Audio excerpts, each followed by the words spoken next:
операции эскадра военно-морских сил Исламской Республики Иран под командованием این ناوشکن سهند ایران مرداد 1400 سن پترزبورگ روسیه به دعوت رسمی این کشور در رژه روز نیروی دریایی روسیه شرکت کرد отмечен благодарностью Верховного که رزمناو واریاگ ناو سرفرماندهی این رژه بود. تا 10 دقیقه دیگه میرسیم دی به نقطه 1400 اقیانوس هند. بله من ارتفاع رو میارم پایین. این رزمناو واریاگ است، ناو پرچمدار نیروی دریایی روسیه در اقیانوس آرام در کنار ناو دنا و ناو 52 چین. قرار است این ناوگان رزمایشی مرکب را در اقیانوس هند برای تضمین صلح این سومین اقیانوس جهان که 70% تجارت جهانی از راه آن می‌گذرد. روسیه با رزمناو واریاگ به این رزمایش آمده. این ناو قابلیت درگیری همزمان با 30 هدف را دارد و سلاح اصلیش 16 موشک کروز 1000 کیلومتری است. در کنار ناوشکن آدمیرال تریبوتس که در ناوگان اقیانوس آرام روسیه فعال است. 3 ماه پیش بود که این ناو برای خروج یک ناوشکن آمریکایی از آبهای سرزمینی روسیه به فاصله 7 متری اش رسید و به او هشدار داد.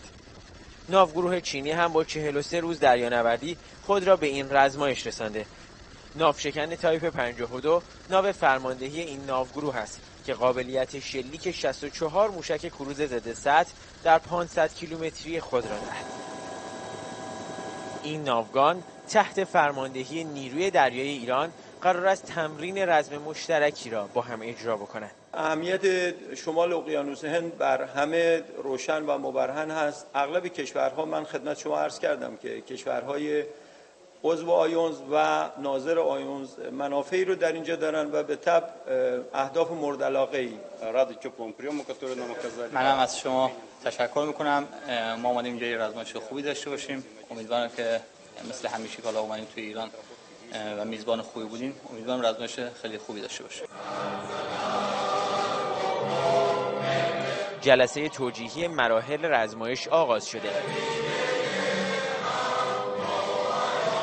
اما این 3 کشور چرا برای سومین سال پیاپی رزمایشی مرکب برگزار می‌کنند؟ شرایط امروز نظام بین الملل و توسعه ائتلاف جمهوری اسلامی ایران، فدراسیون روسیه و چین در ابعاد مختلف سیاسی، نظامی، فرهنگی و امنیتی پیام ویژه‌ای به طرف آمریکایی و رسانه‌های اونها که در حال تبلیغ ادامه هژمونی پوشالی آمریکا هستند است. تا صبح که 19 فروند از ناوشکن‌های رزمی ایران، چین و روسیه تحت فرماندهی ناوشکن جماران مراحل اصلی رزمایش را برگزار کنند.